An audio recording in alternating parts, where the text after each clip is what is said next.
Western Spring Television. Ours it is.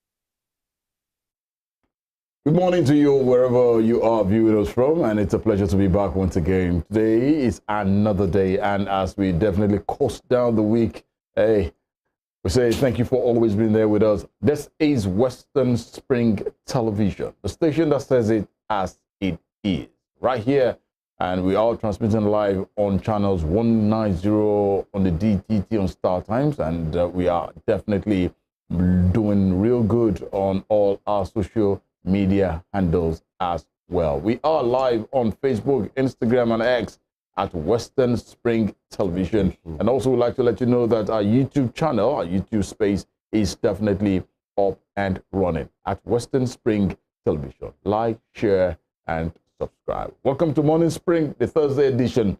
Tunde Idowu is my name. At Irresistible TD on X. Femi Ojo is my name. Good morning, Nigeria. Good morning, world. Good to know that you are there, especially at this time on this very, very interesting program where we look at topical and trending issues, where we share and then we have conversation about issues of public importance at this time, 7 a.m. every weekday. Thank you for always sticking with us on this program, and of course for our broadcast time on air. Just like my colleague said, this is Morning Spring on Western Spring Television. We go straight to the papers right now. On this program, we look firstly at the headlines. What are the papers saying? Those stories that you want to know about. We look at them, of course, from our major dailies every weekday, and of course, at the other side of that, we then get talking. Today's conversation is about governance. What the situation of what goes by, especially between people in government. We are shifting our gears to what is happening in Ondo State, and if time permits, to the next door neighbor, Ondo State as well. What is brewing, especially in Ondo State, what we are hearing. And of course, you get to be a part of that conversation as well. That's why we usually reel out our social media handles for you to be a part of the program. And of course, on our YouTube channel as Western Spring Television as well. Thank you for being with us. We'll go on a break right now. When we come back, we head straight to the headline. Stay with us.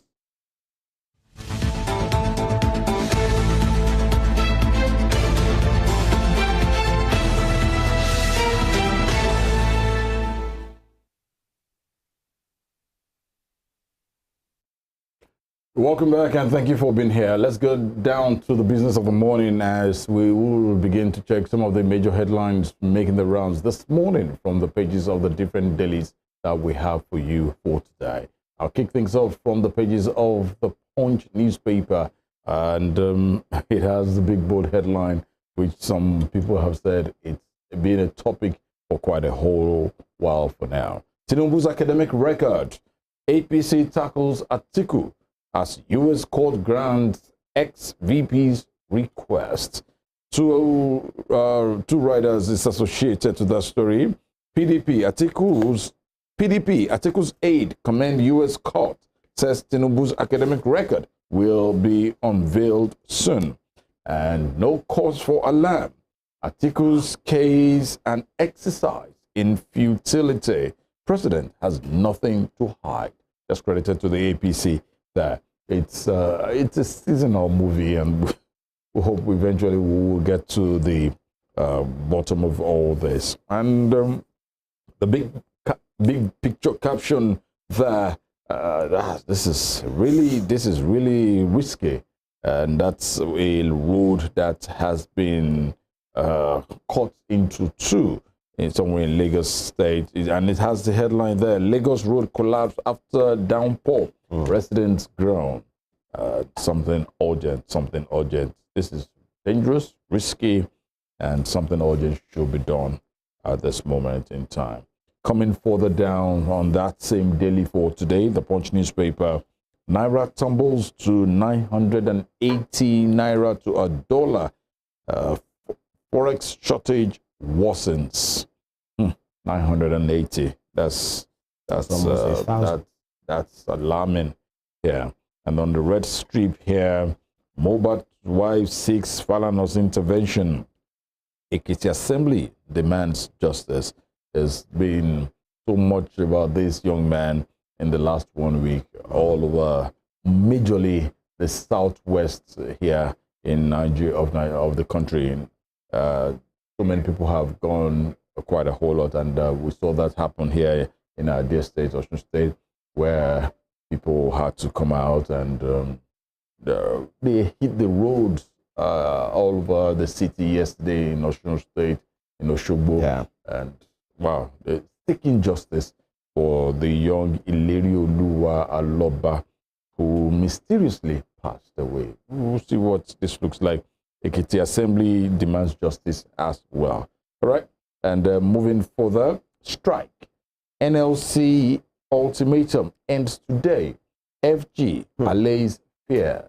Okay. Wow. We just hope something drastic, something urgent, a meaningful conclusion, negotiation will play out here.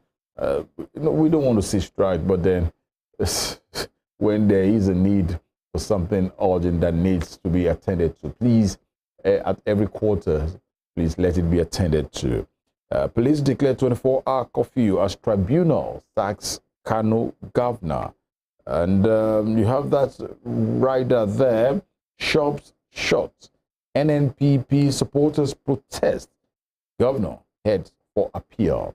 That's the best. Go appeal, tender your case, and let the needful be done, rather than protest, destruction, causing unnecessary destruction everywhere. And also, you have the story, which is definitely going to be a bone of contention, basis for discussion on the conversation on the show this morning. Misconduct. Ondo Assembly begins process to impeach deputy governor. That will be all from the pages of the Punch newspaper from me for this morning. And of course, the next stop will be at the Nation newspaper for today. Political cases consuming court's time, says CJN Ariwola.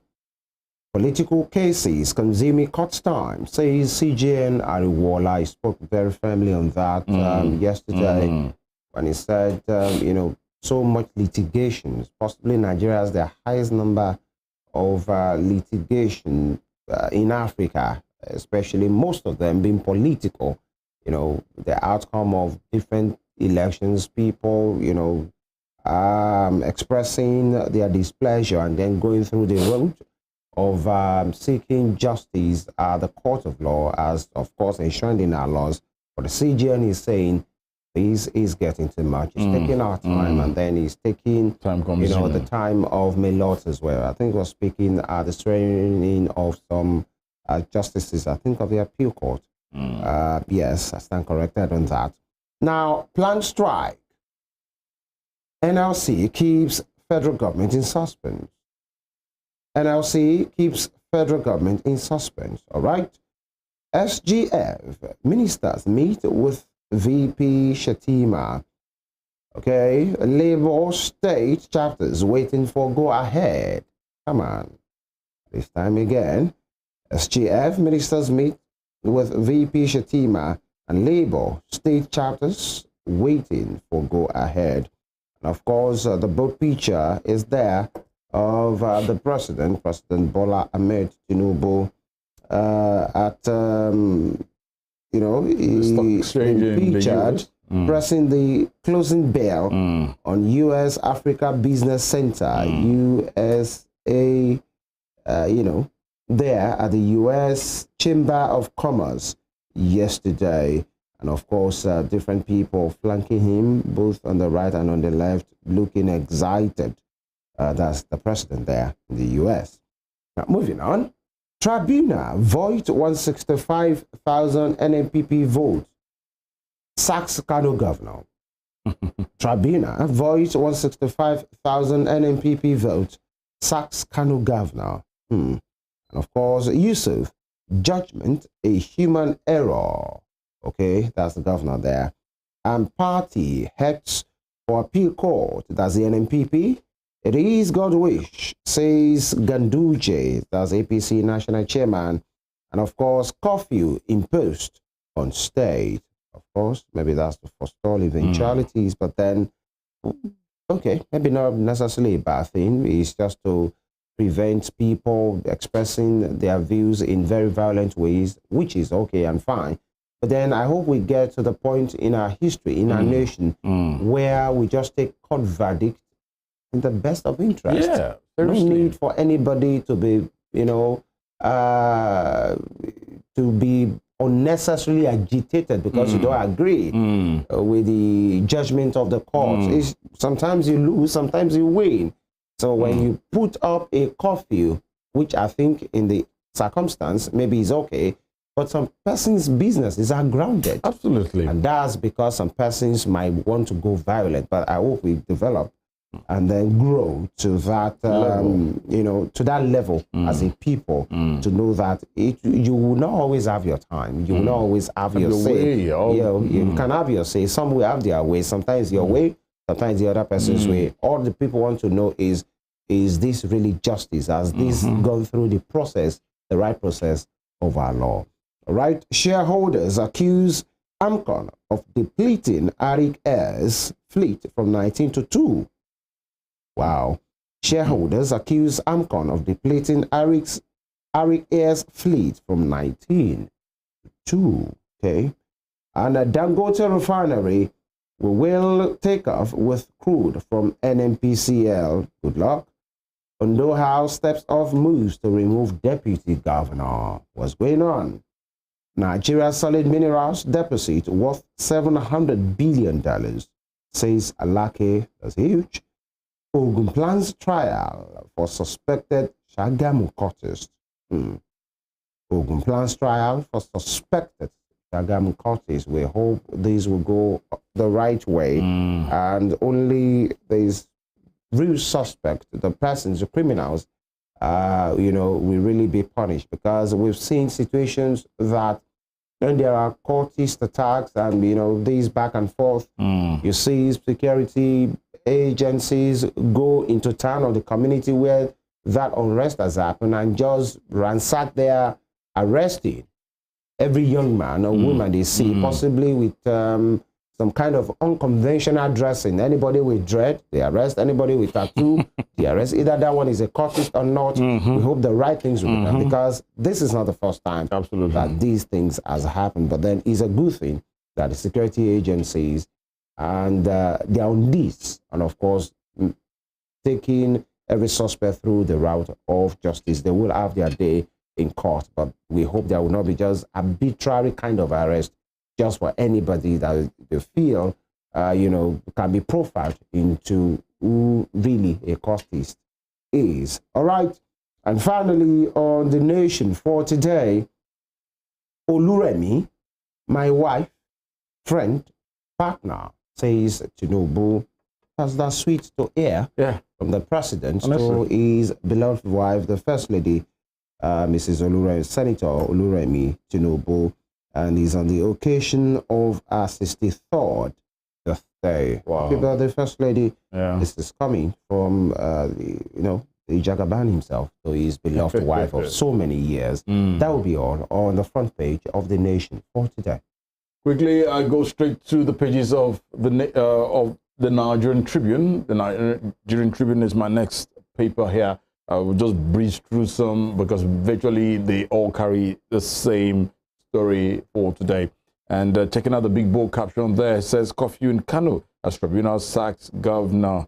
Okay, and also invalidates 165,663 votes, declares APC's Gwana winner of poll. Judgment laughable, will be appealed. That's credited to the NNPP speaking there. Bala Muhammad wins in Bauchi. Okay.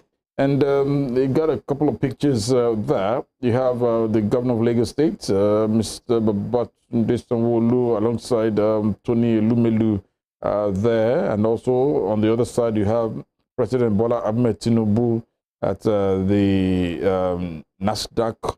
That's the stock exchange in the U.S. where he rang the bell there yesterday. It was nice seeing that a Nigerian do that as well. And coming further down, Ondo Lawmakers begin impeachment process against deputy governor. And just beside that same story, you have this story coming in from Delta State. Court admits 69 gay wedding suspects to 0.5 million naira bill each. Amusing. Moving further on the top strip above the major headline there, U.S. court orders Chicago University to release Tinubu's academic record, and Nigeria's mineral deposit worth $700 billion is credited to the Minister of Solid Minerals and Development, Mr. Dele Alake speaking there. Reps uncover 45 million barrels sold at 49 million naira at Lagos port in 2022. Whoa. Sold at 45 million naira at Lagos port in 2022. I hope now that you have found out, let justice be served. Prosecute, find out, and let's find out who are this set of people. Bring them to limelight, bring them to the, let people get to know, show their faces. We just don't want to keep reading this on the pages of dailies, keep reporting it without actually getting to know who were they and how far as will they be punished. On the major strip, over 5.2 trillion naira accrued to Federation account in 6 months. That's the Revenue Mobilization, RMAFC, there. And you have that right there. It says, accuses NNPCL of non-remittance, says no further deduction should be made by FIRS under name priority projects. Oh boy. That's, I don't know. Over the years, you've always heard that NNPC, they don't remit. There's quite a whole lot happening on that. And I wonder, the former administration of President Muhammadu Buhari, he was the Minister of Petroleum. And we didn't. Now, Mr. Asiwaju Bola Ahmed Tinubu, Mr. President, our present president here as well. When we keep hearing all these issues coming out from NNPC and under the watch of you as the minister, the man in charge. So what happened? This is how can you say 5.2 trillion naira if this is pumped into the society, if it's pumped into rehabilitating the refineries?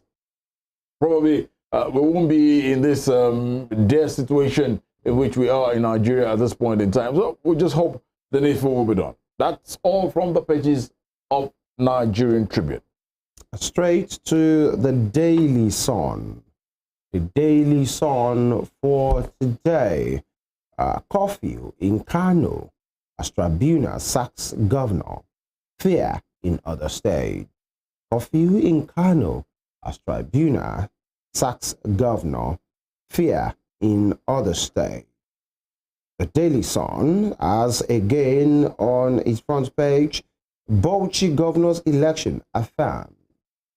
Bauchi governor's election affirmed, that's Governor Mohammed Bala there, and apprehension in Enugu, Azumba and Edoga no fate today. That's between the Labour Party and the PDP. Apprehension in Enugu, Azumba, Edoga no fate today. I wonder why there is apprehension, because if actually the decision didn't go any either of them, either of their ways, you know, there is another opportunity, another shot to take it off further, you know, and so that's it. The tribunal, the appeal, and of course the Supreme Court. People should just really be calm on these things and go through, you know, their normal business of the day. There's no reason for this apprehension. It's expected, politically speaking, everybody wants to be victorious, even in every human endeavors. But really, go about your business. Let people that are in charge do their job. Let those that are expecting justice and judgment, let them have it. Of course, there is still another way for them to seek redress if actually they are not pleased. So people, if actually you are seeing us or hearing us right now, in Ondo State and in every other part of the country, let's be calm. Nigeria will always exist. Hopefully. Yes. All right. Moving on. We have the picture there. The Secretary to the Government of the Federation, SGF, Chief Judge Akume, right, receiving the book from the Managing Director and Editor-in-Chief of the Sun Papers. That's a good one. Congratulations to them there. And of course, moving on, 5 trillion naira accrued into Federation account in 6 months. Federal government. Okay. Potential voters in Imo yet to collect 134,000 PVCs for Guba election. INEC. And there will be election there in November. The off-cycle election by Elsa, I think Imo and Kogi State. And the INEC there in Imo State are saying potential voters are yet to collect their PVCs, 134,000 in number. That's quite huge. That's a kind of number that can, influence the outcome of any election, even if it's a national election as well. So let those who are there, go get their PVCs, because without that, you can't go ahead and be a part of that election. And let, some have said as well, let INEC decentralize these things and make it accessible to people. CJN bemoans a rise in litigation, wants appeal court justices against Greek gifts. That's quite instructive from the number one law person in Nigeria. CJN bemoans a rise in litigation, wants appeal court justices against Greek gift. That's a very way to put it from the highly referred CGN, giving his advice, coming after years and years of his experience, to know that you don't just take gift. In fact, it was categorical where he told them, especially from people with cases or their cronies, especially high-profile cases, don't collect any gift under any guise, because this may be a trap, and it might be, yes, a trap to affect the outcome of any judgment, either rightly or wrongly. That's a good one there from CGN, Justice Olukayode Ariwola. And then to Ondo State, Ondo Assembly moves to sack Deputy Governor over 300 million bulletproof SUV. Okay. Ondo Assembly moves to sack Deputy Governor over 300 million naira bulletproof SUV. Who approved it? Does he have the power to do so as an acting governor, at that time? Okay, or is just a power play situation, And this is a man that has said repeatedly that he's loyal to his boss, even while the governor was away. I'm talking about Arakuni while he was away. Presidents have, he has granted many interviews saying, I remain committed, I remain loyal to my boss. But it seems since the governor came back, they have different dimensions. The center is not really holding as far as governance is concerned in politics and power play as well in Ondo State. Okay, we get to see what happens later today, because we are getting to know that there is a move to sack and impeach the deputy governor of Ondo State. That's Mr. Loki Ayedatiwa. Of course, there is a process around that, but then we are hearing that security has been beefed up. Okay, good luck to the good people of Ondo State.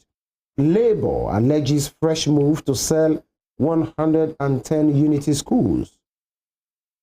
Tells portfolio carrying investors to leave FGCs alone. Labour alleges fresh move to sell 110 Unity schools. Tells portfolio carrying investors to leave FGCs alone. Is that true? Is it not true? what's going on. Unity schools, there are reasons why these schools are called unity schools. There are reasons why they are even established. They are not just schools or government schools. There is a reason for them. That's where you see people, students rather, from Taraba, getting to school, have ease or education somewhere in Ondo State. Someone from Osun will go across to River State, just to mix and have a feel of what the nation look like, transcultural kind of movement as far as education is concerned, right? And at the bottom strip there in black, Mohbad, Kaduna Radio, banned songs by Naira Marley's record label. I think this is spreading, by the way. Yeah. Mohbad, Kaduna Radio bans songs by Naira Marley's record label. Okay, that has to do with every artist under Naira Marley's record. They would not have their music being played. But then, all right, an investigation is on, by the way. Up to the point whereby yesterday evening when I saw MTV come up to say everything from the Malians has been suspended. MTV too? MTV, yeah. I was like, wow, this seemed to be viral at this moment in time. And seriously, I know we've discussed this severally. Yeah. The only thing that can put a rest to allow that young man, I beg your pardon, rest well is if justice is served. If he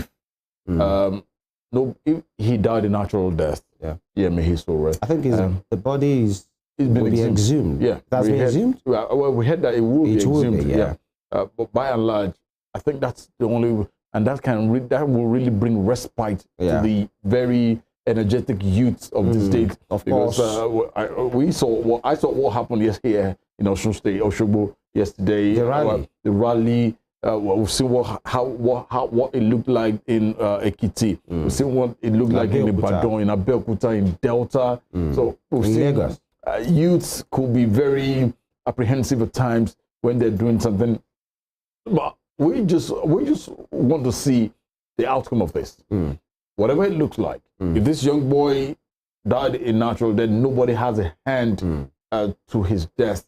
Well, please, let's and what preceded his death. His death. Those are the allegations of him being hounded, being harassed, being bullied, and many persons as well, not just Mohbad. Yeah. I think that's why the Nigerian youth are very much interested to know that there should not be anybody under any guise who has a superior power over anyone just because they know they can just do anything and get away with it. But of course, one thing I'd like to say as well is the fact that we should not embark on media trial. Yes. Yeah. Everyone, every suspect, every name that will come up should have their day in court. Yeah. They should have that right to fair hearing, no matter how we are feeling. We know many persons are upset, they're angry. Very, very. Many things are coming up, many videos, many audio materials are coming up, stating and, indicting some persons. But then you are presumed innocent. And the court says otherwise. So let everybody have their day in court. And I think, just like I said, was it yesterday or so, if this case goes through and people see that everything goes rightly, now, depending on where, it doesn't matter the outcome. If the young people say that this thing goes the right way, I think it will strengthen people's belief, people's resolve to know that yes, they still have their faith in the judiciary, in the government to do the right thing, and it will go a long way to bridge that gap of distrust between the people, the government, and the established, agencies of the government to know that we are Nigerians and nobody has any power, above and beyond me, in as much I'm within my rights. I think that's a good way. That's the angle in which I'm looking at it, and most persons as well, and of course getting justice for the Mohbad, Oladimeji Aloba, the late Oladimeji Aloba, popularly known as Mohbad, the family as well. All right, and moving up, my petition was technically knocked out. Obi tells Supreme Court. Of course, I've been told he has gone to the Supreme Court to seek redress on 50 grounds. All the best to him as well. My petition was technically knocked out. Obi tells Supreme Court. That will be all from the front page of the Daily Sun for today. So quickly, I'll go straight to the Daily Times for today. And the big bold caption there has that headline on the strip there. Tinubu's 5 billion naira palliatives to state. Edo queries FG, raises doubts on source of money. You have a right out to that story. It says, is it from FG's 52% FAC or money owed us? AI alleges Abuja repeatedly kept mom on poser. Either from this money is, I don't know, government can be funny, governance can be funny at times, and politics as well. Most especially once you're not from the same political party. Sometimes even from the same political party. Even if you are within, that doesn't mean you can't raise questions. If actually there are grounds in which you should raise questions. But then this is coming from, the Ondo State government headed by Governor Godwin Obaseki, in which I remember during the administration of former President Buhari, alleged that the federal government through the CBN are just printing money to spend as well. It was debunked at the time, but then it seems that story is not going away because of these revelations that we continue to see as far as the CBN is concerned. And now the man is saying, where are you getting your money from? It's good that you give us money, but tell us where you are getting this money from. Or, as the way they will say in the South, no be saying that the money where they owe us, you still they give us.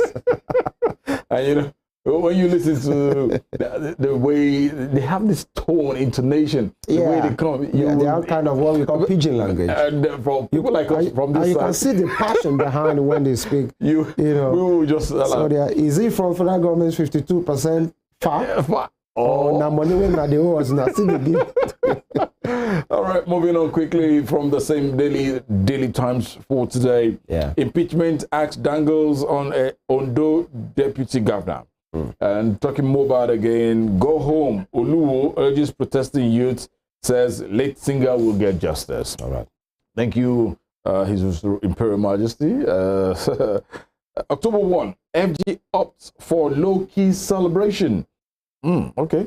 And there is this story there. Look at it. I'm not sure they will have gone otherwise as well. Because many persons will feel, what will the funfair be about? Especially even if they have the money, even if we are, have to celebrate the fact that we are independent, and then celebrating democracy, and then celebrating the nation. Or many persons will think, with the mood of the nation, you have to read the room. Exactly. Is it really worth it? Just do the minimum and then get on with life. Take juicy, irresistible gifts from politicians. Sink your careers. QED. CJN tells new judges, and that's the honest truth. It's so pathetic. A couple of years ago when the DSS busted some judges' houses, homes, and what have you, meeting foreign currencies in their houses, and that it really gave the judiciary a very it was a stain on the judiciary. Let me just leave it at that. It was a big stain on the judiciary, but by and large, in the last couple of months, years, it's taking shape gradually. And just as we rightly stated here, looking at what's happened to Mohbad, the judiciary, which is the last hope of the common man. If something good, which we expect, and justice, that's all. Justice, whatever must have happened to this young man, we don't know yet. Our fingers are crossed. There's so many accusations, allegations as well. But looking at what the CGN is telling his judges at this point in time, it makes sense. Just here as well as media personnel as well. That's why I love it right here at Western Spring Television. We will definitely say it as it is. There's no way there's no influence from nowhere. And the lower third on the pages of Daily Times this morning, Tribunal sacks Kano Governor Yusuf, Enugu Governor knows fate tomorrow. we'll keep our fingers crossed, and we'll see what it looks like at this point in time. That'll be all from the pages of Daily Times newspaper for today. And of course, I think that's it on the headline segment for today. We've been able to reel out stories, interesting ones, of what is happening in the nation as well for today. Is there still? All right. We might just have to go on a break right now. When we come back, the program will continue. Still Morning Spring on Western Spring Television. Please stay with us.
Turn it up! It's the Wild Wild West, and Western Spring Television is pulling out all the stops to make sure that you don't miss out on every of the fun and happenings around you. Yup, we've got you covered because your girls got all the juiciest tidbits and entertainment news from around the world. Cross over to the chocolatey side of entertainment. Join me, Chocolate Cassie, on Eccentric as we take you into every bit of the juiciest news, fashion, music, movie updates, and other trending conversations. Together on the show, we'll get personal with your favorite celebrities via phone call, Zoom, or even live here in the studio. Eccentric will be showing on your TV screen on Western Spring Television, channel 190, only on StarTimes.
Arrested, affected, sound, found. What do we see? What do we say? Flowing from a spring. A fact A to Z. Check and confirm. Ever expounding current events. Traveling down from the business gist to the globally arising happenings, to the sports news, to the bittersweet infos. Guided transmission, even diffusion, vast and fast, detailed facts are fled. Within seconds, nuggets of words that flew across borders are fired. Stories short and long, wrapped in bundles of words, broken and dissected as it is, except misheard. This is the news. as it is.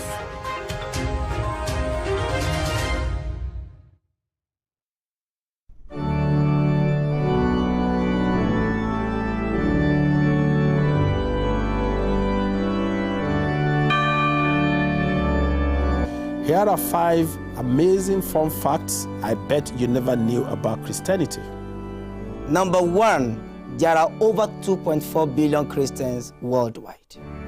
Amazing fun fact number 2. The Bible is one of the best-selling books of all time, with more than 100 million copies sold every year. Most Christians believe in heaven and hell. The Bible is the most translated book in the world, with more than 3,000 languages. Amazing fun fact number 5. Most Christians throw science out of the window without realizing that most scientists are Christians. Hello, I am Pastor Steve Akinwumi. And I am Dr. Adeoye Oyewole. Join us as we highlight and discuss day-to-day issues pertaining to the day-to-day living of every Christian. Issues in Christendom shows every Sunday on Western Spring Television, channel 190, only on StarTimes.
The Berlin Conference of 1884 defined the configuration of Africa, which hitherto existed as a continent of multiple kingdoms and empires under native rulers.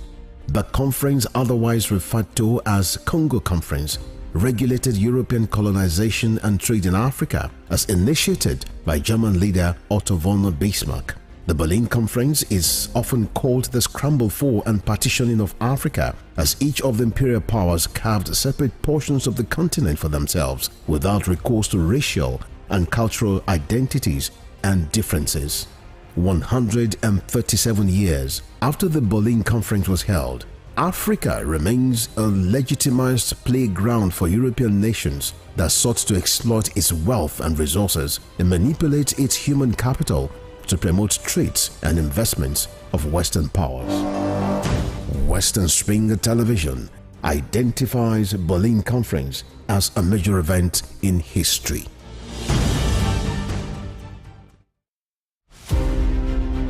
James Ajibolaige was a lawyer who obtained his first degree in classics from Nigeria's premier University of Ibadan. Born September 13, 1930, the orator and the polyglot spoke impeccable English, French, Igbo, Hausa, and Yoruba languages. His fine diction placed him among classical orators and public speakers like Cicero, the Roman orator. This attribute earned him the prefix Cicero of Esauke. He authored Kaduna Boy, an autobiography, Detainee's Diary, Constitution, and The People, among 6 other books.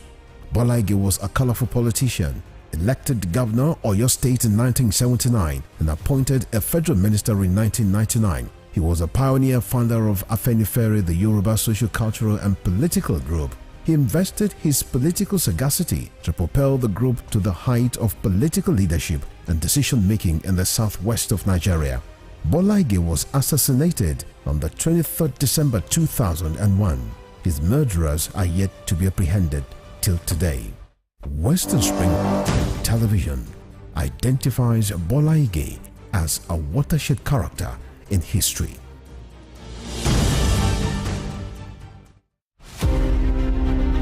The British Empire was the largest and the most powerful in the world. At its zenith, the empire embraced a quarter of the Earth's land surface and imposed her Imperial Majesty's rule on more than 458 million peoples across nations and continents. The empire took off with overseas possessions and trading posts established by England, spread over 3 million kilometers between 16th and early 18th century. Like previous empires, the British Empire began to crumble on its weight of overstretched territories and growing unrest in our various colonies. Today, the British Empire no longer exists. What is in place is the Commonwealth of Nations, a loose association of sovereign states which recognize the King of England as the titular head. Western Spring Television identifies the British Empire as a watershed empire in history.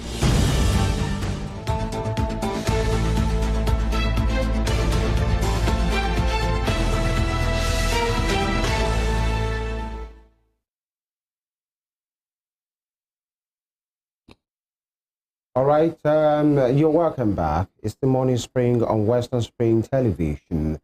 Right now, we'd like to delve into what is happening in Ondo State, especially the news coming from there that has to do with impeachment. Virtually all the dailies today have it on their front page about purported impeachment proceedings, possibly that will be instituted, any moment from now, against the Deputy Governor of Ondo State, Mr. Lucky Ayedatiwa. And that is coming on the heels of the fact that he got SUV. It's an allegation. Of course. 300 million naira got it. And yes, armored vehicle, SUV, 300 million naira. That's what the allegation says. And that said didn't go through the right process. Where did they get the money from? Where did they get the approval? Some are alleging that it was sourced from the palliative fund, the fund meant for palliative, and that is not right at all. That's some of the feelings we are getting, allegations really. But then there has been some reporters saying that is not happening, that the governor, the acting governor then, who is the deputy governor, Mr. Ayedatiwa, didn't do that at all, that these are just the handiwork of mischief makers, and that, in fact, there is nothing like that. There is no SUV in existence worth 300 million naira or 0 naira gotten from such a fund. That is just the handiwork of bad people. So we look into this. Before the end of the day yesterday, we got the feelers that some legislative members of the Ondo State House of Assembly have been signifying their intention to go all the way, that there was a motion that was even moved to that effect as well. We will look into some of these dynamics today.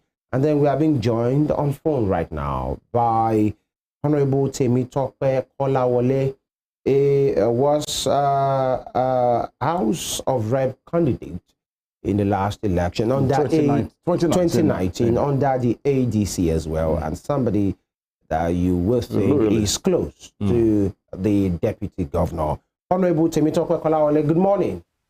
Good morning. Thank you for joining us, sir. Good morning. All right, good to have you here. Now, let's get into the matter. What do you think is happening to Mr. Lucky Ayedatiwa? Allegations of SUV being bought and some other factors, some other things that some persons have, and part of it is disloyalty as well. For some persons who said he wasn't that committed, the bar of governance was lowered while his principal was away. What do you make of what is happening? Are they fact or just witch hunting? This is pure witch hunting.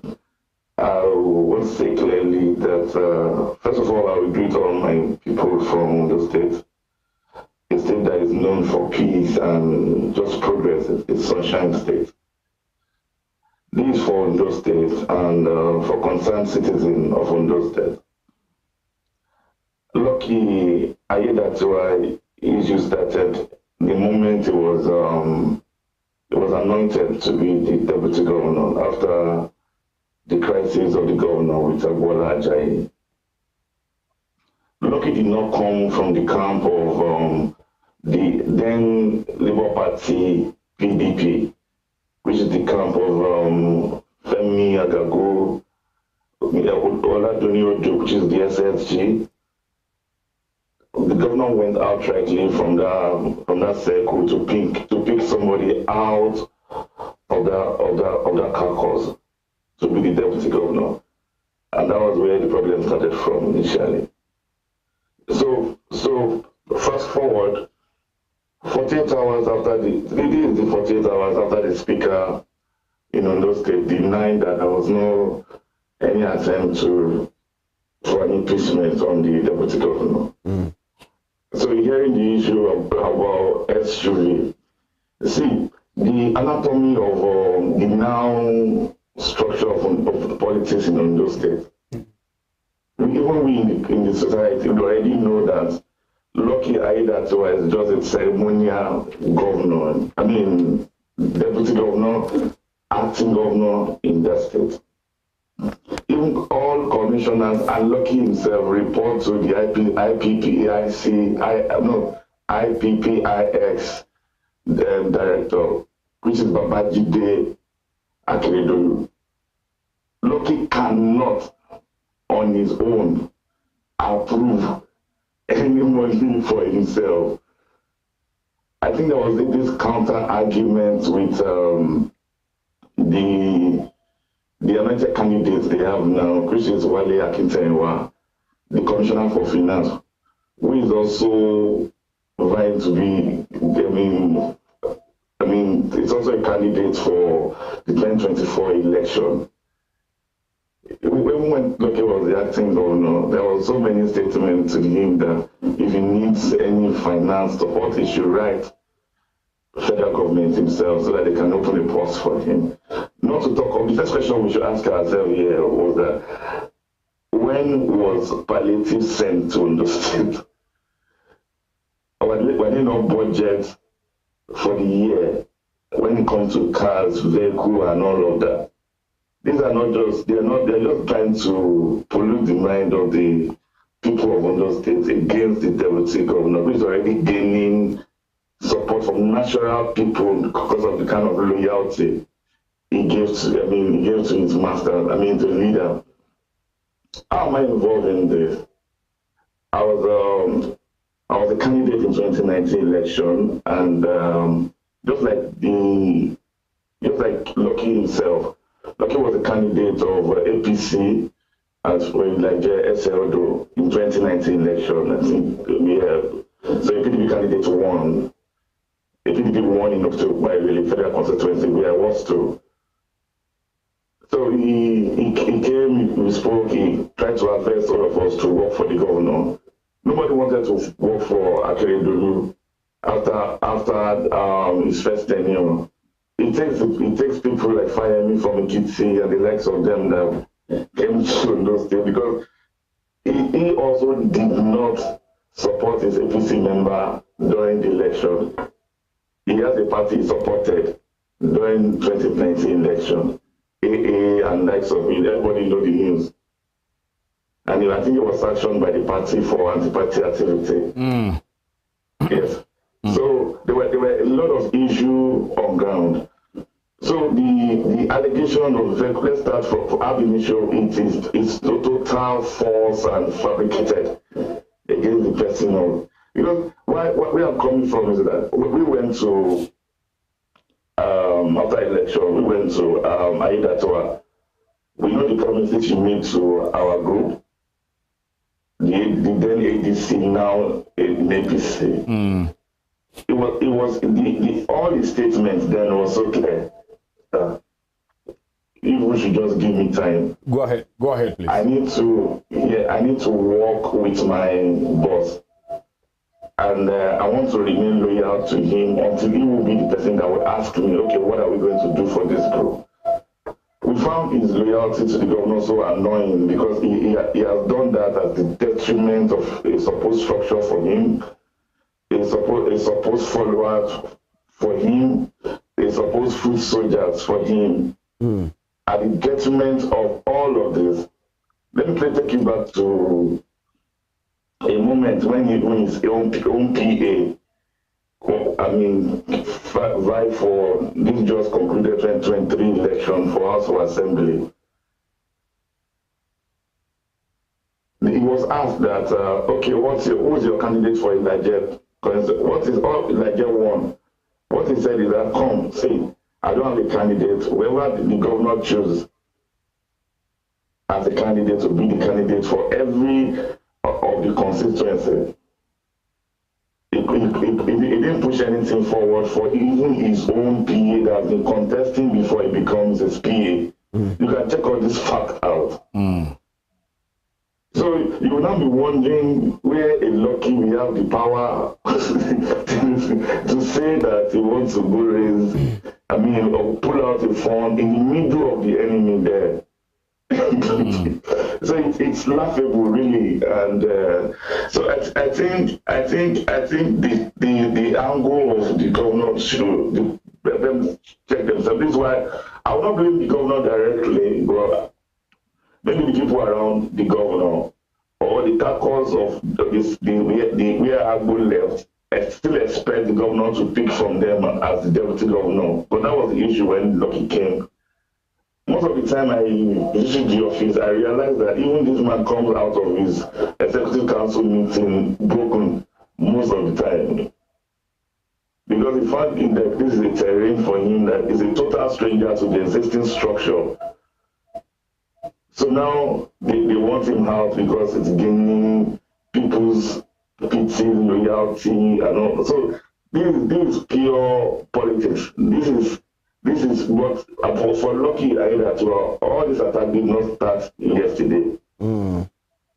Yes, I can confirm all of this to you. Honorable, help us out here.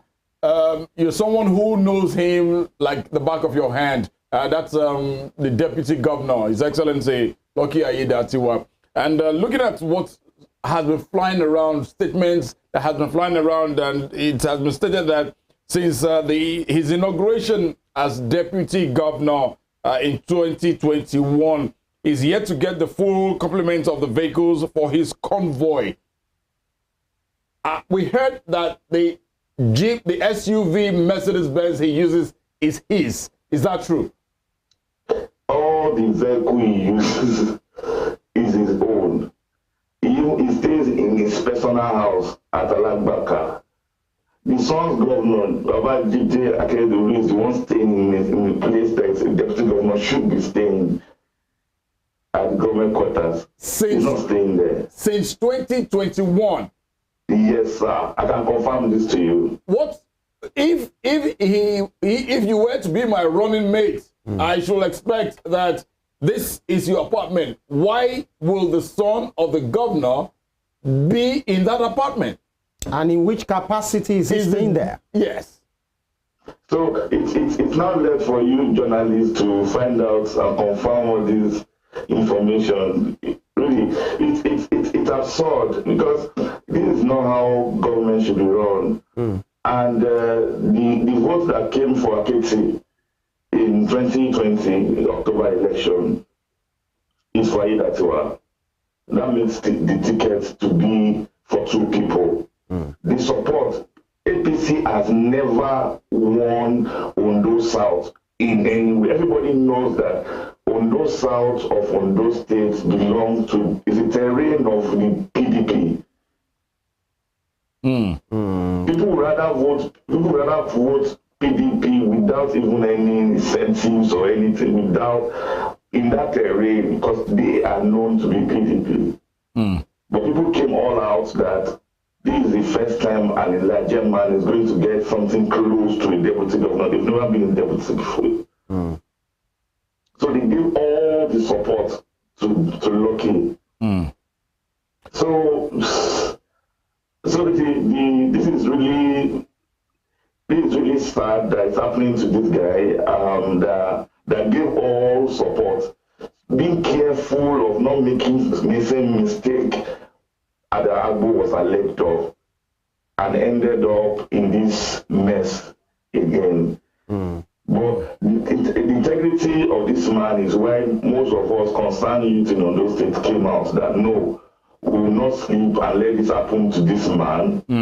That many of us have approached that, see, this thing you can do this way. You should be able to come to terms with the promises you have made, and you said, come, let me allow governor to reign. I'm not the governor yet. And this is happening to the governor.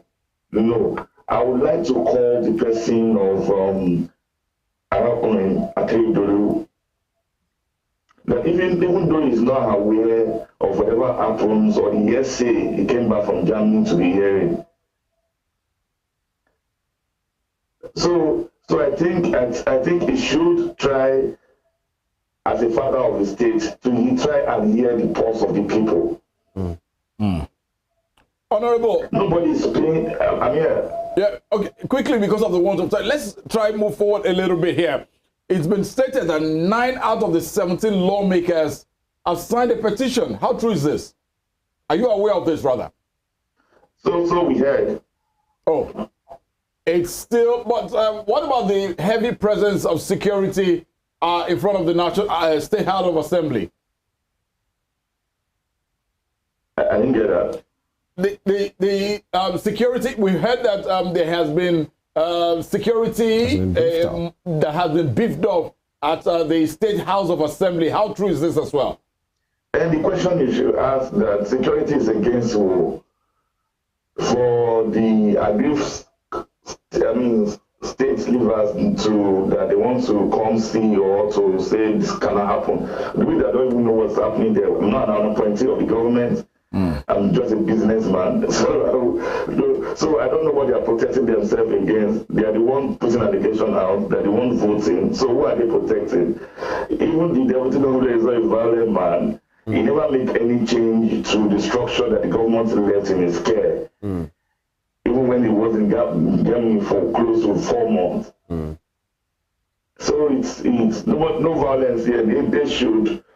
So they should know why they are what they are protecting and why they are protecting. All right, Honorable. What you have painted so far now appears like a dysfunctional way of running things as far as governance is concerned, because there are some names you have mentioned: the governor's son, Babajide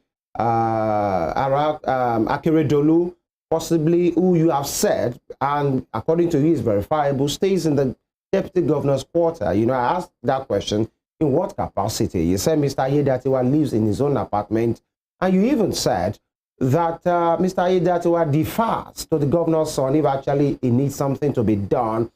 Is that the way governance operates really in Ondo State? Because it's looking dysfunctional. It's dysfunctional from get-go. Yeah, like I told you, most of us came into close to the hem of affair through Lucky. Yeah, because close like I said. Even from coming downstairs, because Lucky is on the first floor. The government is on the second floor. the essay to the governor on special duties, Sadari Ayedatiwa, which was your call credit has been. All right. It's a conversation that we'll try and establish connection as well, because we still have some grounds to cover. But let's go on a break right now. We will be joined by another guest in the house to be part of the conversation as well. Of course, we said we are going to be staying with Ondo State, and if time permits, we extend to the next door neighbor, Ondo State as well. Please stay with us. We'll be right back.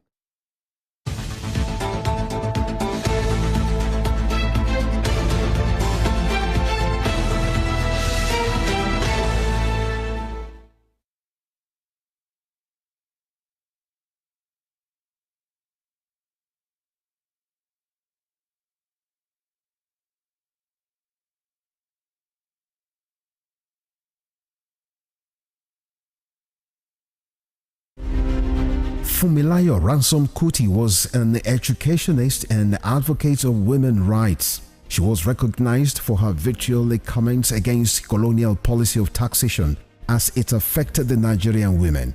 Bere, as fondly addressed by her women followers, Fumilayo championed the initiation of universal adult suffrage, which gave an unprecedented leeway for women to contest elective offices and power to exercise voting rights.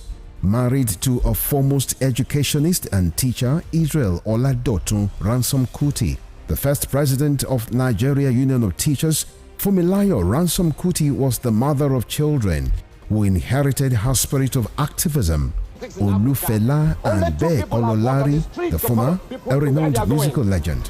She was the first female student of Abeokuta Grammar School and the first female to own and drive a car in Nigeria. The award recipient of Member of Order of Nigeria MON and Lenin Peace Prize, was born on 25th October 1900 and was killed on 13th April 1978 by rampaging road soldiers in Lagos. Western Spring Television identifies Fumilayo Ransom Kuti as a watershed character in history. Hiras Olayinka Herbert Macaulay, politician, nationalist and journalist, was the first Nigerian to qualify as a civil engineer, surveyor and architect. Born on November 14, 1864, Herbert Macaulay was the founder of Nigeria's National Democratic Party, the first political party in pre-independent Nigeria. Scholars of Nigeria's political history describe Herbert Macaulay as the intellectual bulldog of 19th century Nigerian nationalist movement, in a deference to his qualities as founder and leader of two foremost political parties, Nigeria National Democratic Party (NNDP) and National Council of Nigerian Citizens (NCNC). His matchless versatility in party organization and control kept the British colonialists on their toes in the entire span of his active life. After his death on 7th May 1946, Herbert Macaulay remains a hero of his country, which recognized his anti-colonial struggles. Today, Nigeria's 10 naira coin bears his oval face and trademark moustache. Western Spring Television identifies Herbert Macaulay as a major character in history.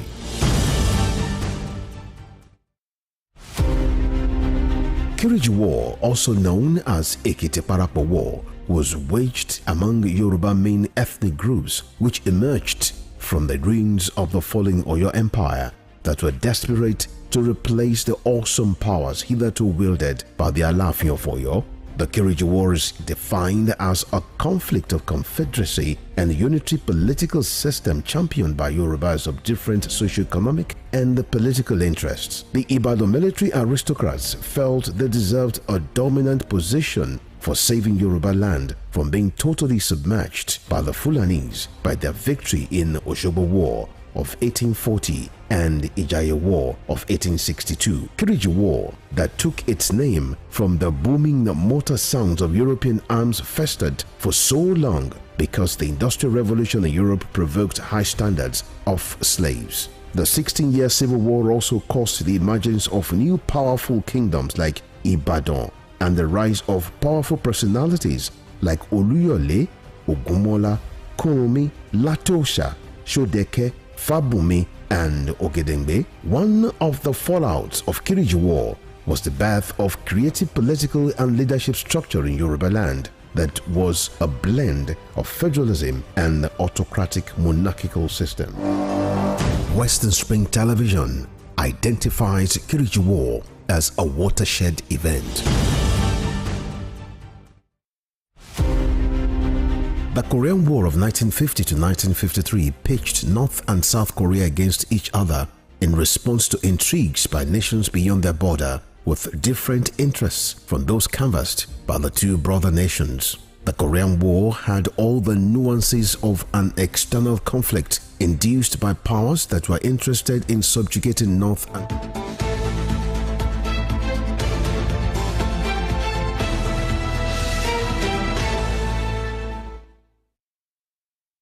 All right, you're welcome back. It's the Morning Spring, and the conversation so far has been about the situation in Ondo State, especially the purported impeachment proceeding against the Deputy Governor, Mr. Lucky Aiyedatiwa. And you have been speaking with Honorable Temitope Kolawole, who was an aspirant for the House of Representatives, in his constituency in Ondo State. And we are being joined live now by Comrade Ayo Ologun. Of course, he's a human rights activist and a political, a watcher as well. Comrade, good morning. Good morning. Thank you for having you here. It's a pleasure. Yes, Honorable, can you hear us now? Yeah, clearly. All right. You are going to land on a thought when I ask the question. It's appearing that the style of governance that you have painted for us in Ondo State is quite dysfunctional, isn't it? Total. Please go ahead.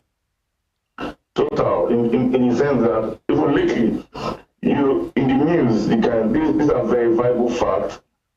The vehicle gotten for the House of Assembly members were gotten and presented by the state SSG, while the acting governor was on set. The fire vehicles bought and delivered to the state, represented to the agency by the party chairman, Bishop belonged to the same caucus against the person of Aiyedatiwa.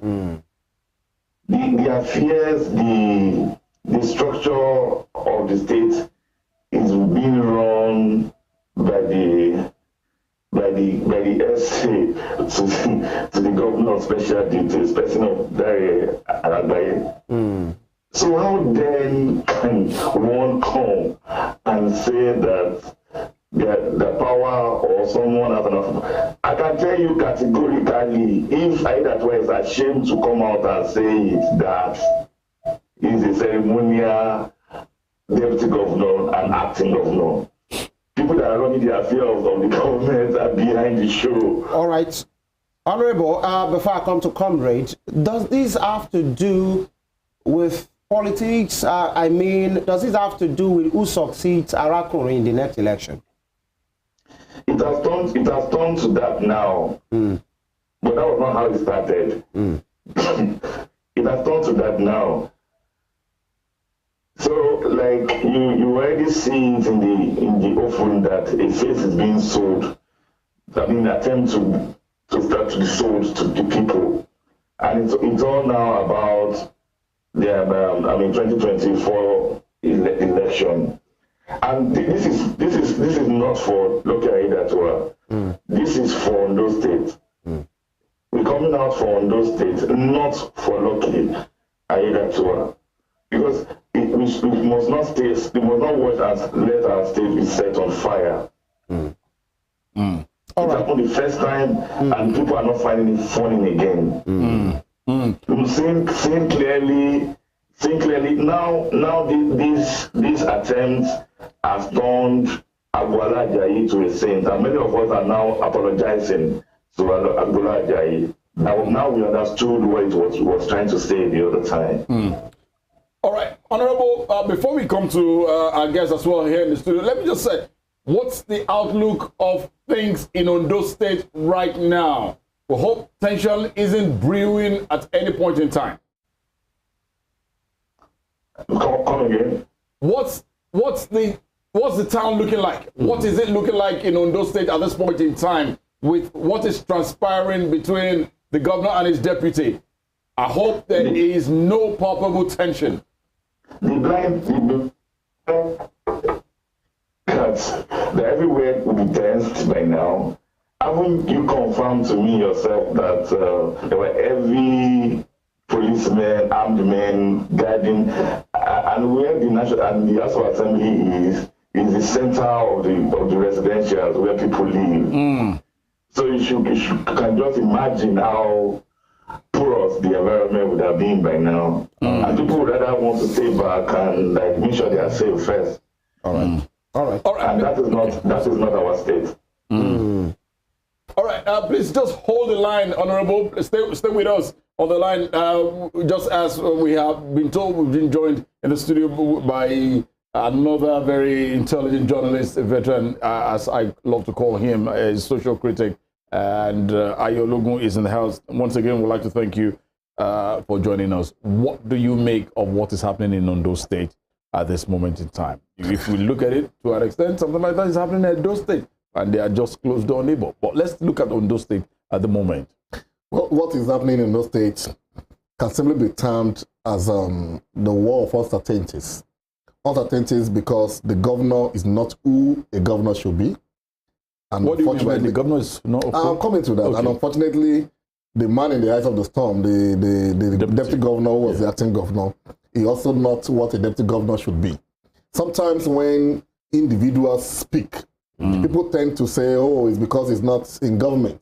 Or it's because he's in love with this person and not the other person. Okay. But what we predict would happen at the instance of the emergence of Akeredolu and the style of governance that he brought into Ondo State is exactly what is happening. I was an integral part of the administration of Governor Olusegun Mimiko for 80 years. And I can tell you for a fact that I understand the workings of government in Ondo State prior to the emergence of an Akeredolu. Okay. When Akeredolu came into office, he came with so much undue pride. Akeredolu came in with so much unnecessary clout. Akeredolu came into office with so much tolerance on the part of the people who feels, oh, we have a senior advocate of Nigeria who understands the precepts and the fundamentals of the law. We have someone who in the social circle has been considered as the life of the society, as the life of the party. A lot of people view him as someone who had a noble background, whom grace has brought forth into the circle of the who is who in the country, and we understand the plight of the people. Those were the narratives around Akeredolu when he emerged as the governor of the state. But within the first few months, he started showing characteristics of who an Akeredolu is. Because if you know his history, without casting any aspersion on him, go and look at his record as NBA chairman and compare that to what is happening now in Ondo State. When he came in and practically took over the reins of government and concentrated power in his own, we won. The vibe of the governor became so powerful that if you wanted to get appointments in the first 6 months of Akeredolu and you are not a favorite of the first lady, forget it. Before you knew it, Jide became so powerful in government that even without occupying an office, initially Jide had no office. Jide is the governor's son? That's the governor's son. Jide had no portfolio in the first few years of Akeredolu. But even without that, everything were happening to him. Remember the days of the bitumen contract? You remember the time of the when a few guys were sent to Ukraine or which other country in Ondo State, and he was presented to us as the most brilliant young man. Oh, he studies this, he has an understanding of the bitumen and what have you, and the commonwealth of the state were concentrated in his hand. We were shouting. This is becoming unnecessary. You don't concentrate power within your home. People said, oh, it's because he's not loved. It's because you cannot be patient. Now that it's playing out. The arrogance that we're talking about then is becoming visible even to the blind. You call it arrogance? It's arrogance in power. Look, the constitution is clear. Sometimes I don't pity these deputy governors. They are unnecessarily loyal so to say, to governors without consideration of the requirement of the office and the powers that the Constitution bestowed upon them. It should be loyal, isn't it? Loyalty to the system, loyalty to the state, not to an individual. But they serve at the instance of the governor. No, they don't. That's the mistake we make. No governor can become a governor without a deputy. It is a joint secret. That's what the Constitution presents. You cannot imagine as a governor without having a deputy governorship candidate on your ticket. So your emergence, the power that brought into office is the same power that brought in the deputy governor. The only thing is that you are the higher pedestal because you are the governor. He or she is the next in rank. Yeah, but he is not or she is not voted for. He's brought in. That is not true. A deputy governor is voted for. Don't never make that mistake. It is a joint ticket. On the day of voting, you vote for the party, not individuals on the ballot. The party presents a governorship candidate and a deputy governorship candidate. That is why it is called a joint ticket. That is why it is possible to disconnect or to send out a governorship candidate by the offense of the deputy. Do not forget how the governor, Judy of Bayelsa State, become governor. The person that committed the offense is majorly the deputy governor. That also almost happened in some other states. So you cannot break it. It's a joint ticket. No, there cannot be a governor without a deputy. There cannot be a deputy without the governor. But these deputy governors have been so much programmed in their mentality to think there can be a deputy, they can't be without the governor. Forgetting that what brought them in office is a joint ticket. The governor would not have been governor if not for you. You would not have been deputy governor if not for the governor. It's a joint ticket. Now, when that all that were happening in Ondo State, Agbola was the deputy governor. I was very close to Agbola in his days as a deputy governor. He has been a former House of Rep, a former local government chairman and all that. Agbola has been someone who has been tagged arrogant and overambitious. Whether he is or not is not the debate here. I won't speak for him. But at a time when Agbola was saying, look, I cannot continue to be at the service of the governor's family. I'm responsible to the state and to the governor. The deputy governor, then Agbola, told me several times that it was made to go and take instructions from the wife of the governor, and he would say no. As a deputy governor? As a deputy governor. Because Agbola understands the system. He has been a House of Rep member. He's not a newbie, he's in governance. He stood his ground and said, look, I cannot be taking order from Jide, your son. I cannot be taking order from your wife of the governor. I am only liable to take orders from the governor and by the provision of the Constitution. They tagged him all sorts of names. He's ambitious. He wanted to take over. At the point, he was even accused of wanting to kill the governor to become the substantive governor of the state overnight.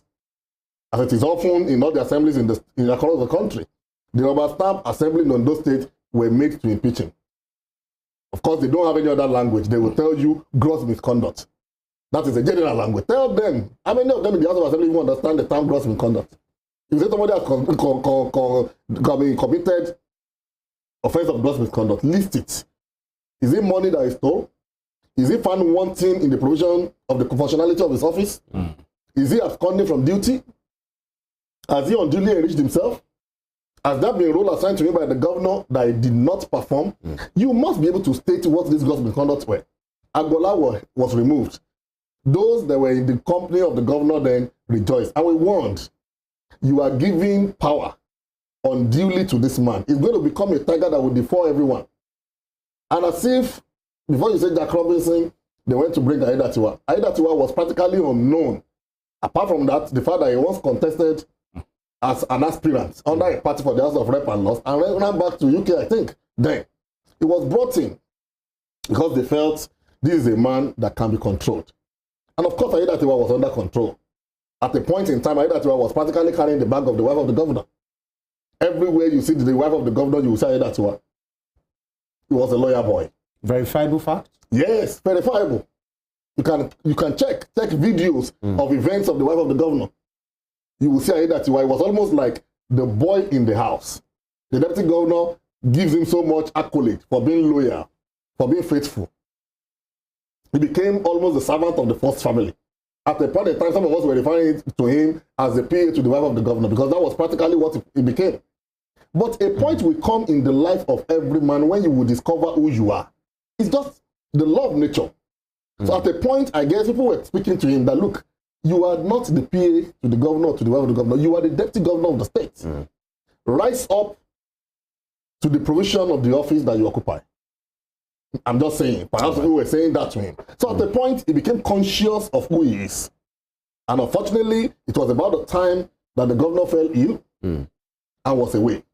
And you would have expected that he should have been confirmed as the acting governor. It took another 2 months of the governor's illness before sense prevailed.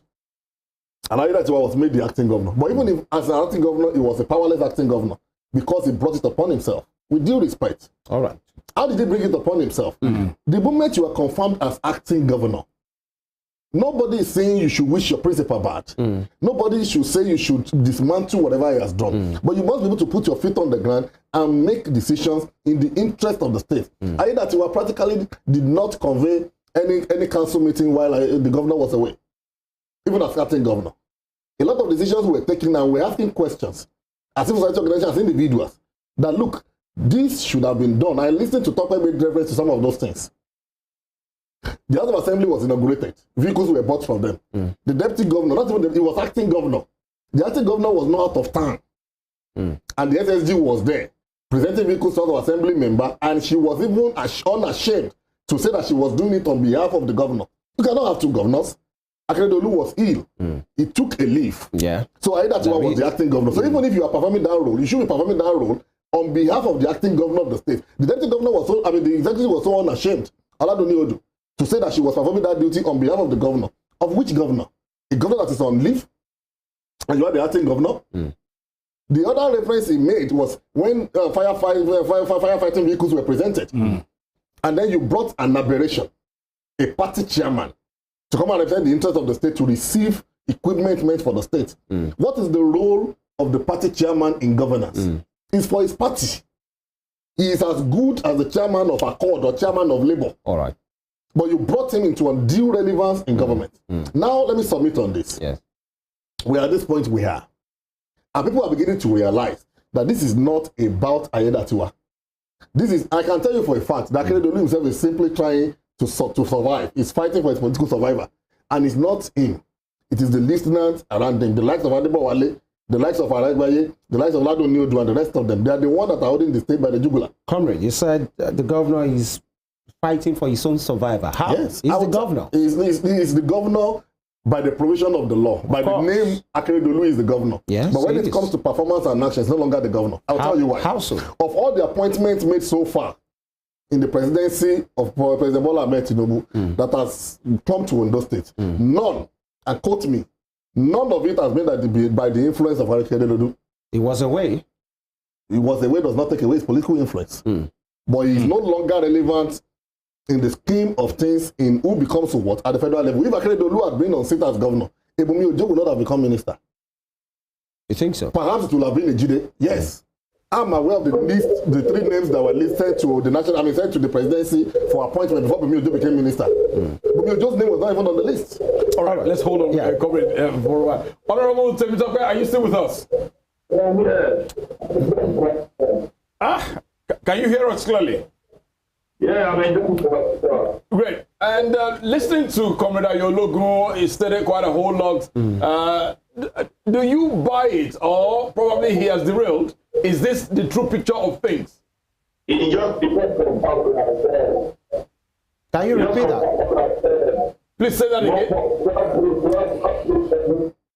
Okay. We will reconnect with Comrade Temitope Kolawole from Ondo State at this point in time. But let's, while we're trying to do that, let's look at this 300 million naira armored SUV. Comrade, as a deputy governor, there are provisions that once we've been elected, we've been sworn in, everybody should get, okay, this is the type of laptop you use, this is a thing. Why wasn't that made available to the deputy governor? But before you answer, please, let's just go back to Honorable Temitope. We've been told he's back. Comrade, Honorable Temitope, it seems this is clearer. Can you hear us? Yeah, a bit, it's fine. Okay, now, what will you say concerning what Comrade Ayologun, how true is what he has labeled, how true is what he has tabled concerning the man Rakuri Akeredolu?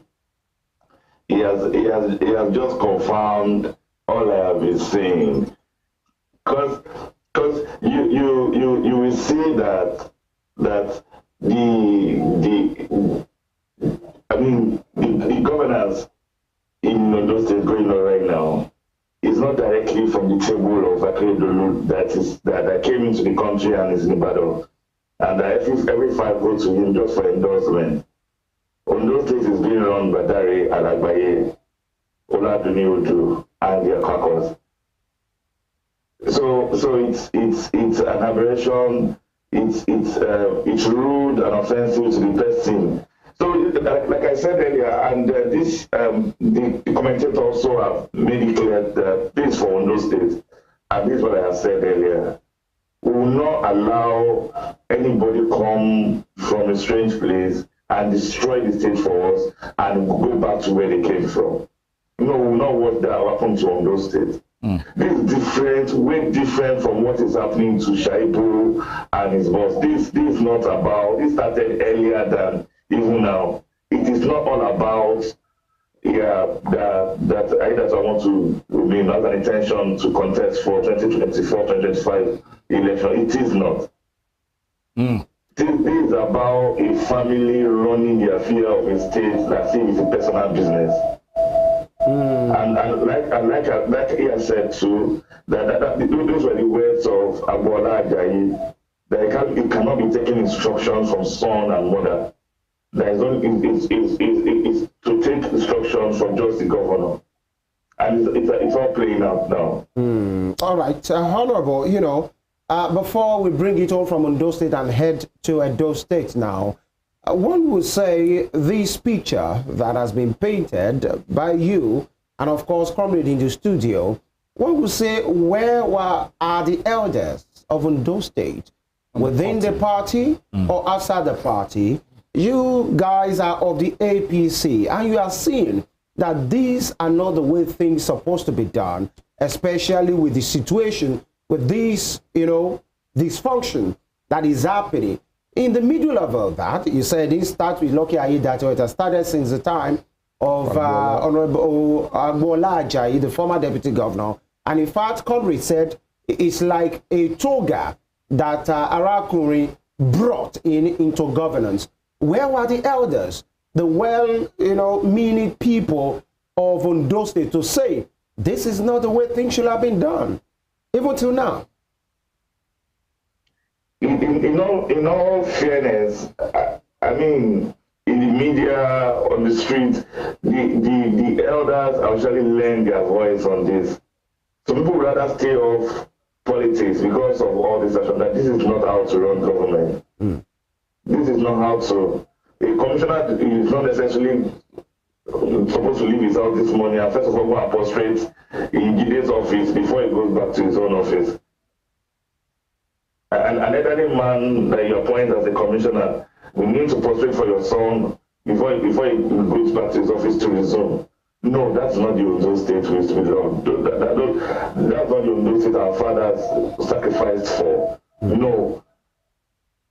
All right. So there have been. Okay. Go ahead. Yeah, there have been talks, there have been debates on these issues like this. I think it's just the right time for all of us to stand on our and not let this keep happening in our state. And we are not selling ourselves out economically. We are not introducing our tourism side to people. We are talking about root politics and I mean, in the phase when we're supposed to be talking about development and attracting positivity to the state. Yeah. No, we will not let this style of government continue in those states. All right, Honorable, hold on with us for a while. Coming back to Comrade Ayologun in the studio at this moment in time, I asked the question, of course, there should have been duly certain things put in place for a deputy governor, his residence, his security, his aides, this and that. Why wasn't there vehicles for him? Because listening to Honorable Temitope, he said he's been using his car all this while. Let's put it. That he doesn't even live in his apartment. That stays in the deputy Let's government. put these issues into perspective. Some of these things are things we are allowed to be. It is sometimes when it affects us that will begin to cry foul. Okay. When you say we, When I say we, I mean not just the political class, even the people, you and I. There are a lot of things we overlook because it has not come to us. All of a sudden, governance has been turned on its head in such a way that we now accrue unnecessary powers to office holders. A governor is simply holding the trust of leadership for the people. The moment it breaks the provision of the law, it should be made to be accountable for it. But it's not just in Ondo State, even here in Osun. Go to Edo, go to other states. A governor sees himself as a god, a demigod, that must be referenced by whoever is concerned. Look at what Yaya Bello is doing in Kogi to his deputy. Kogi State is virtually without a deputy governor. I used to be a friend who was a deputy governor. Go to Edo. you mean Mr. Noja? Yes. Go to Edo. Our own Shaibu that we know in the days of Student Union simply becomes a vegetable. Because that is not the character of a Shaibu that I know. What power, what audacity does the governor have to relocate the office of the deputy governor from the secretariat or lock the gates of the deputy governor's office against him? What power? Who gave a governor such power? But because we have so much arrogated unnecessary power to them, we have become what we are.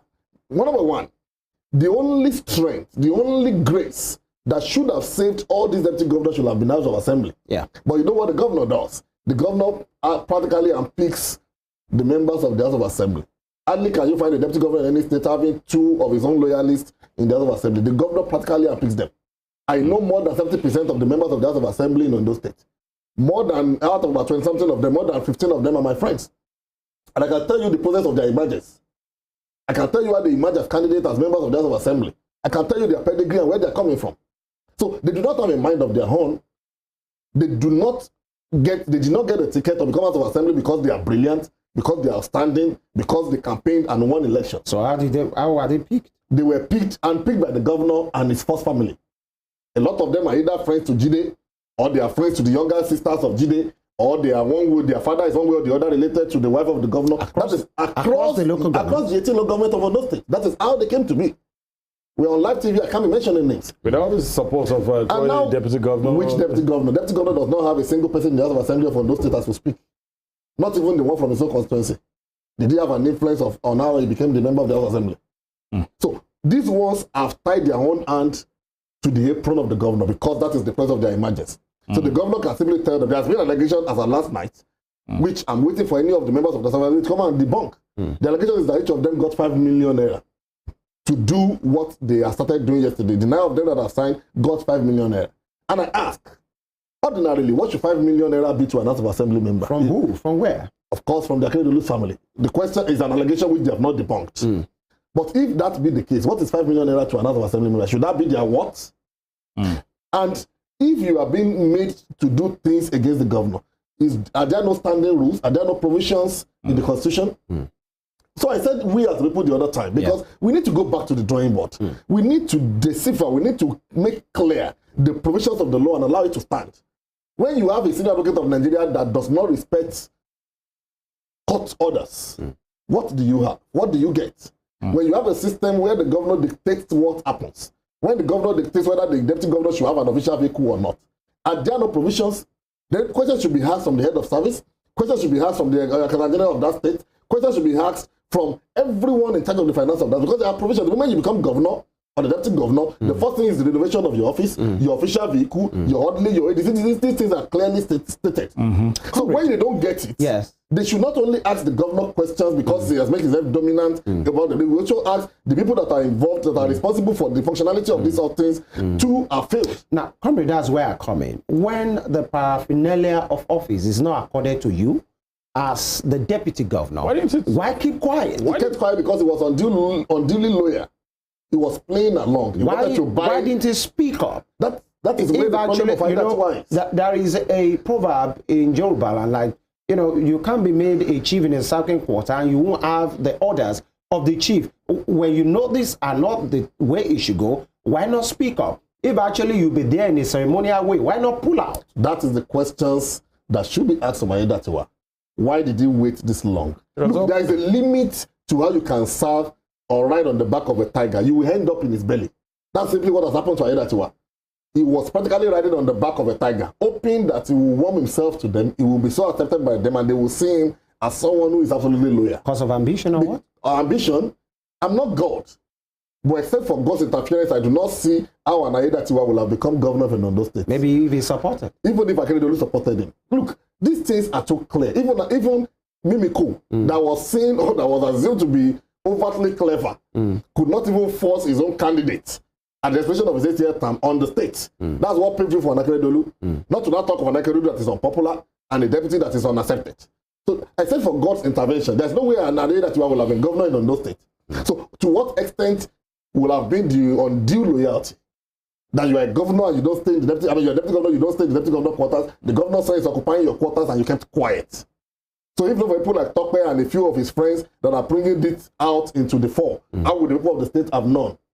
How many interviews have you seen that you were granted on radio and TV? How many appearances have you seen him do? How many assembly matters have you seen him attended to? When his principal was away, he spoke in some functions where he was reported to be saying, I am loyal to my governor. I am loyal to my governor. Let me tell you one of such instances. We had an economic summit, Ondo Economic Summit 2.2, Summit 2.0. Go back to that video and show me the functionality of an acting governor that Aiyedatiwa was at that time. That event was practically taken over by Jide and the former head of service, They were practically the one in charge. The only thing that, what's it called, Aiyedatiwa did was the welcome speech. Even the presentation of the economic blueprint was not done by him as the acting governor of the state. All right. Honorable, are you there as you coast home? Yeah, yeah. Now, as it is, it appears Mr. Lucky Aiyedatiwa, the deputy governor of Ondo State, is fighting for his political life. Survival. He's survivor, you know, and you have said it's not even about him. It's about the good people of Ondo State and how things should be done rightly. What do you think is next for him? Now that we are hearing an impeachment is being, you know, planned against him as an insider. I think, I mean, with that. Can you hear us? Yeah, can you hear me? All right, yes. I'm saying what's next now for Mr. Lucky Aiyedatiwa. You are close to him. Now impeachment is being planned against him, purportedly. What do you think his next move should be as he's surviving for his political life? Well, I mean, this is time to come out and make a statement. Since he has been shut off by taking out the media, so he should pick his phone and put his phone to his face and make statements and debunk the news against him, if not for his political life, at least for his integrity.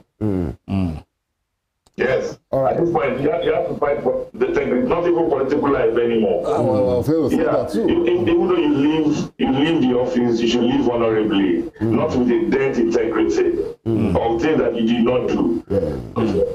I mean, outside the 350,000 naira for every commissioner in Ondo State, a commissioner now cannot even sign 500,000 naira contract for anybody.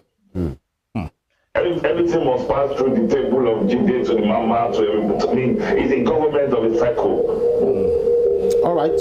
I want to thank you for your time on the program today. Honorable Temitope Kolawole, of course, from Ondo State. He was an aspirant for the House of Rep position. Thank you for your time, and we wish the good people of Ondo State well. Thank you very much for having me. All right. Thank you. We'll come back to comment here. Yeah. Let's just move maybe the next 2-3 minutes to what is happening with your friend Shaibu and his own survival. His principal. What do you think the issues are with them? Because it's been back and forth. You will see denier today. We are not fighting, we are fine. Shaibu grant an interview. He even went to court, withdrew the case again. I said, I'm loyal. These are not the things we discuss in the public. But it's appearing. The center is not holding. I put the blame on the table of Shaibu. Again? Again. And I'll tell you why. And this all points to the fact that you don't become too friendly, that you don't keep away a date for a fight. That is the problem Shaibu made. And I'll tell you why. The second term emergence of the governor of Ondo State would not have been possible without a Shaibu. Shuaibu and Oshiomhole are from the same senatorial district. At the time when Oshiomhole was bent on bringing down the governor, the only person that could stand shoulder to shoulder, eye to eye against Oshiomhole was Shuaibu, because he had a background. I remember at that time, one of the things Shuaibu did was to practically bring all of his former allies together. Former student union presidents, former NANS officials. I was in Edo a number of times with other leaders that have been friends with him over the years. And we're following him to places, following him to meetings and negotiations, just to show that, look, we are with this guy. So the governor needed him for survival, and he provided that shoulder to carry the governor. And of course, they coasted to victory. The moment you emerged as second term, and you knew you had an ambition, that's why I said I put the blame on him. And these are undue loyalty. Why should your ambition be greater than mine? You are simply as human as I am. I have the right to aspire for what you are. If it's given by God, fine. So I expected that the Shuaibu, if ab initio he had an intention of becoming governor, succeeding his boss, immediately after the election or a few months after the election, should have gone to him when things were still fresh. When he knew he was still owing you, to say, Oga, where you are living, what is your plan? I'm interested in succeeding you. You think he didn't do that? He didn't. Perhaps the governor will have told you, look, I'm not interested in handing over to you. And you will have started your own political calculations right from then. And if he was interested in handing over to you, you will have been able to reach some compromise, have some agreement, and get the ball rolling from there. You waited, counting on your purported clout to have him fully entrenched as a second-term governor before you now came out to say you want to be governor. This is a man that knows the enormity of the power that you wield. So what the governor did was to hide under rotational agreement. That look, Oshiomhole was governor for 8 years. It's from my constituency. I am governor from this other part. Let this other third senatorial district also have a shot. That is the thing. That is the bottom line of their problem. And in fairness, perhaps you will say the governor is right. Perhaps, because if you want to look at the rotational sense, you will say the governor is right. But it would not have generated to this point if you have sorted this out earlier. The fact that you are a deputy governor does not mean you must be a governor. It's not automatic. And that's the mistake many of them make. One of the things they are fighting Lucky for now is they begin to think, oh, by political calculation, the next part of the state to produce governor is the southern part, where Lucky is from. Or perhaps if he becomes too powerful, if you have access to the finance of the state, he can wield some influence around that place, and because it's their turn of the senatorial district, he wants to become governor. Let's cut him off. So these deputy governors should understand that these governors always want puppets to take over from them, people that they can run a third term, a fourth term through. And you are too smart, perhaps, and you know too much as an insider to have been allowed to continue. So be clear. Shuaibu should have been clear. Now the question now is, where does it go from here? Let me tell you. He has been shut out now completely. Shuaibu will not be impeached. This is how they will roughen it, and that administration will head. And except he leaves that party, he cannot get the ticket of the party. All right. So he should rather go back and play game or declare war and leave the party. There's no rule that says you must not resign as deputy governor if you must contest election as governor on the platform of another party. All right. We are being told now that we must go at this time. If you can, please, in 30 seconds. It's appearing that loyalty is now a bad thing in politics. It's not a bad thing. Or there should be a line. There should be a line. There's a difference between loyalty and stupidity. Loyalty is becoming stupidity to some of these people. I shouldn't be so loyal to you that I cannot tell you where you heard. If I'm so loyal to you that I cannot tell you, oh, you made a mistake here. Oh, this is an error. Oh, this is what happened. Then I'm not loyal to you. I'm only living on you as a leech. So we must define the word loyalty. Loyalty is not stupidity. All right. I'd like to thank you, Comrade, always for being a part of us on this show and our sister station as well. Comrade Ayologun, a journalist, a civil rights activist, a policy analyst. Thank you for joining us again. Thank you very much. That's how we call it a wrap on the show for today. God willing, we'll be back again for the Friday edition of Morning Spring. On behalf of the entire transmission team, our directors, the producers, and the entire camera team, thank you for keeping it real. And we'll always say, please follow us on all our social media handles on Facebook, Instagram, and X at Western Spring Television, and also our YouTube channel. We are red hot in there. Subscribe, like, and share. We'll see you again tomorrow. Tunde Idowu is my name. At Irresistible Video next. Good morning from me. Also, thank you for being part of the program. God willing, we'll be back tomorrow. Femi Ojo is my name. God bless Nigeria. Enjoy the rest of your day. Bye-bye.